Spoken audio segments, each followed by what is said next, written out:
today we are making an unusual casserole that tastes really decadent, but is super simple to make. And it's very similar to a dip that we've already made on our channel, our Neiman Marcus dip. So what we're making is Neiman Marcus Chicken Casserole. Of course, we're going to start it with our chicken. yeah, and this could be a chicken that you use for a meal prep, and this is a great meal prep idea. You could use canned chicken, boiled chicken, a rotisserie chicken. If that makes your life easier and simpler, then go for it. And to that chicken, we're going to add sour cream because sour cream makes everything a little bit richer and a little bit more tasty. And here you could use full fat sour cream or you could use light sour cream. Use what works best for you or what you have on hand in your pantry. And after the sour cream, then we've got a couple more ingredients that we're going to add. And that is going to be your cream of chicken soup. We're just using a standard cream of chicken soup. You could also, if you wanted to, use cream of chicken with mushrooms. You're going to impart a lot of flavor with this cream of chicken soup. After that, cheese. And here we're using grated cheddar, but you could use whatever cheese you want, but we use cheddar because that's what the recipe called for, and that's also what we had on hand. You could also use a Colby here. Which we do tend to use a lot in place of cheddar. And then, of course, mix, mix, mix, mix, mix. You're going to mix this all up. You want it to be one consistency through and through.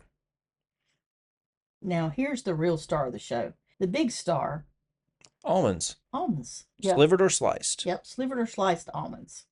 And then, because it just makes everything better, bacon. Pour it on in there. And you want to make sure that it's really crispy. This is one of those places you don't want to skimp and use bacon bits. No, don't use bacon bits. Just use real bacon. Again, stir it all together very, very well. Make sure you don't have any pockets. And then after that, we're going to set it aside. And then we're going to prepare our topping. That's right. And we're using Ritz crackers here. And you could use Ritz or club crackers or even saltine crackers. Of course, I'm being really thorough with it, getting out some anger. Some aggression. And we're just beating those crackers with our hands. You could also, of course, use a rolling pin. Point being is you want them to be very, very well crushed. And if they don't look fully crushed, have a second crack at it. Or maybe even a third crack. And then you're going to pour these crackers into a bowl. And mix with some butter.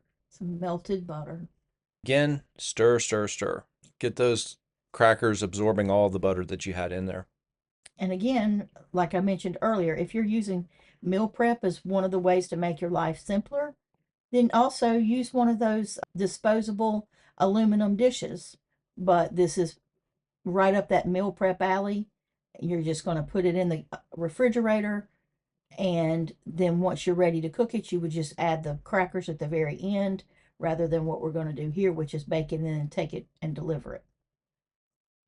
So you're just going to spread it out in the pan really well. Okay. And then top it with your butter-infused crackers. You would just spread them evenly over top. So it's going to add a nice crunch texture to the meal. And then into the oven it goes.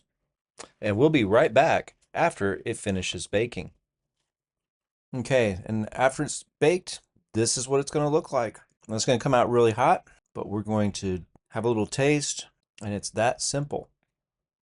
But here's the perfect casserole for you to use for your meal prep activities, for you to take to someone who may be feeling ill, or a church social, or a potluck. You name whatever you want to do with it. So if you've enjoyed this meal, make a comment. Let us know if you've made it. And don't forget to like and subscribe to see more great recipes from Ghost Host Kitchen. Bye. Bye.